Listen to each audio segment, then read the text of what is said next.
So magandang araw sa inyong lahat guys, Sumari TV nga pala. At sa video na ito, dahil kahapon may ginawa akong video tungkol sa members, lahat ng members ng PB Team.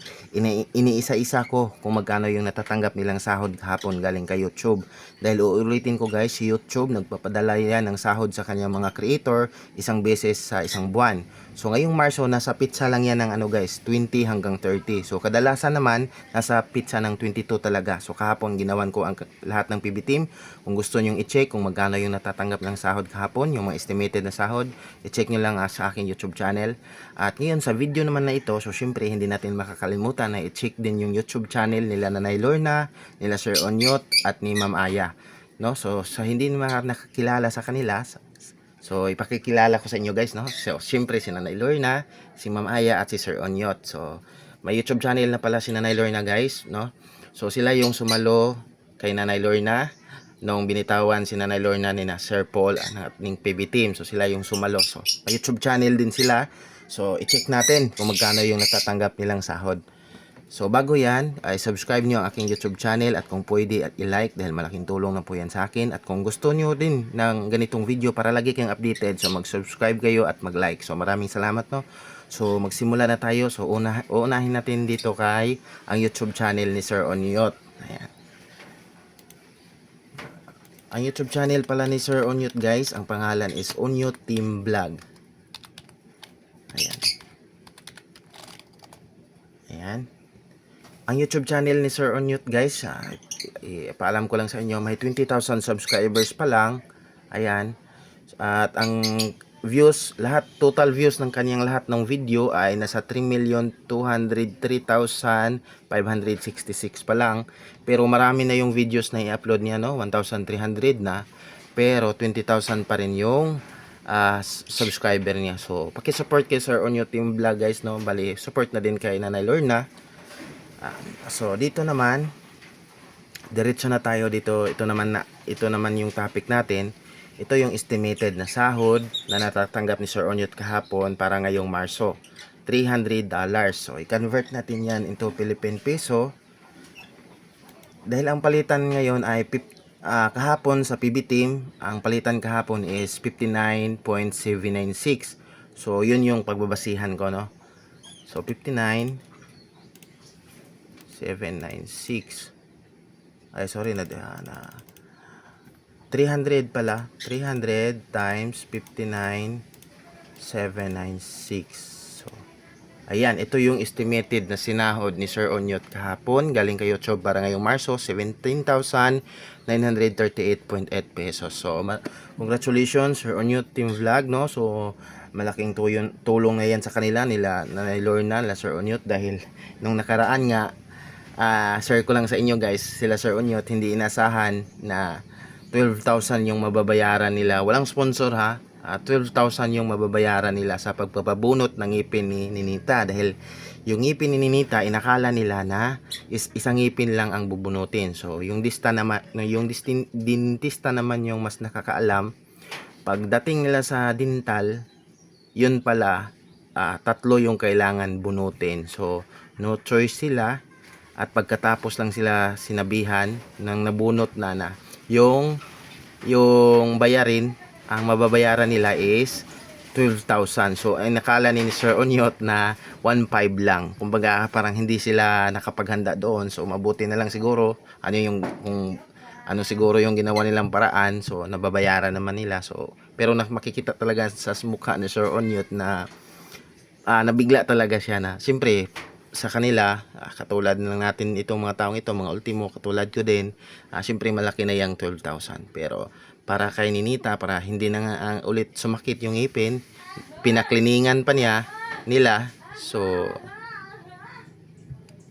pinakiningan pa nila. So ayun, 12,000. So mabuti na lang, no. So paki-support na lang din, dahil pag support nyo sa kanila, bali support na din kay Nanay Lorna.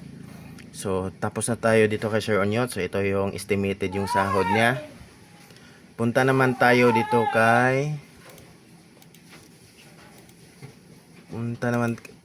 kay Ma'am Aya. Ma'am Aya Team Vlog. Ayan. Ay si Ma'am Aya guys, ayan, maliit pa yung YouTube channel ni Ma'am Aya, 8,992 subscribers, no? So maliit pa lang. So dito naman meron ang total ng mga video views niya sa lahat ng kanyang video is 1,172,441. At ang kanyang videos na nai-upload sa kanyang YouTube channel is 220 videos pa lang. So dito na tayo sa kanyang sahod. O mas malaki pala yung estimated na sahod niya kaysa kay Sir Onyot, no? So $345 yung kay Ma'am Aya. So ayan, convert natin into Philippine peso. 345 times 59,796. Ayan. So ayan, ito yung estimated na natatanggap na sahod ni Ma'am Aya para ngayong Marso galing kay YouTube, 20,629.62 pesos. So congratulations kay Ma'am Aya, team vlog niyo. So support niyo yung YouTube channel ni Ma'am Aya guys. So ayan, the last but not the least, dito na tayo kay Nanay Lorna. Pero check ko muna kung ano yung pangalan ni Nanay Lorna kasi complete name kasi yung ginamit ni guys, ni Nanay Lorna na name sa kanyang YouTube. Kaya hindi ko alam kung ito ba. Ito yung YouTube nanay ni Nanay Lorna. Nanay Lorna Umaling. Ayan, i-search natin dito sa Social Blade. Nanay Lorna. Ayan, ito. Ito yung YouTube channel ni Nanay Lorna. Buti na lang lumabas. Ayan. So, YouTube channel ni Nanay Lorna, no? Kay Sir Onyot, 20,000. Kay Ma'am Aya, 8,000 subscriber pa lang. Kay kang Nanay Lorna, 14,700 yung subscriber niya. So, ang kanyang video views sa lahat ng video niya is 1,259,134. Ang videos na na-upload niya is 120 video pa lang or 120 vlog pa lang ang nagawa ni Nanay na upload.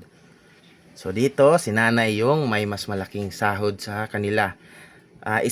For $472, no? So i-convert natin 'yan into Philippine peso. 442 times 59.796. Ayan, ito yung estimated na natatanggap ni Nanay Lorna. Dahil may vlog din si Sir Onyot guys na nakatanggap na daw talaga ng sahod si Nanay. Binvlog ni Sir Onyot kasama si Nanay Lorna. So hindi ko pa napanood, papanoorin ko mamaya. 28,223 pesos point 712. So ayan, congratulations kay Nanay Lorna, no? So kung noon pa lang sana gumawa ng YouTube channel si Nanay, baka 100,000 subscribers na din ito. 200,000. So ngayon lang siya bago lang siya gumawa. Ang gumawa pala ng kanyang YouTube channel guys, share ko lang sa inyo, ay sila Ma'am Aya at si Sir Onyot. Ginawan talaga nila ng YouTube channel si Nanay Lorna, at ang tanging gawain lang ni Nanay Lorna is magdala ng cellphone sa kanyang mga sa uma niya, mag-video sa mga bagay na gumawa ng content doon, mag-video kung ano yung ginagawa nila doon sa uma. At kapag umuwi na siya, yung cellphone niya, yung video at ay si Ma'am Aya at si Ma'am Aya na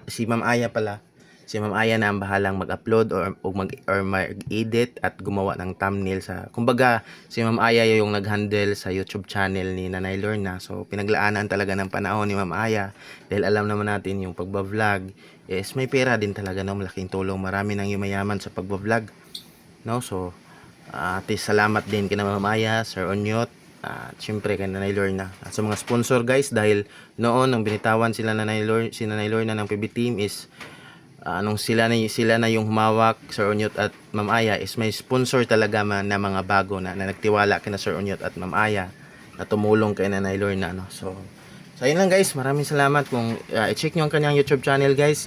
Disclaimer lang pala, ulitin ko, ito ay estimated lang, estimated na sahod nila.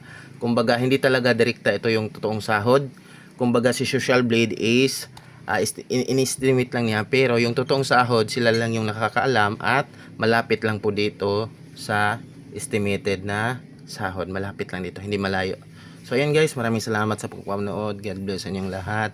So, ulitin ko, subscribe and like my YouTube channel para kung gusto nyo ng ganitong mga video at lagi kayong updated kung may bago akong upload. So thank you guys, God bless sa inyong lahat. Bye bye.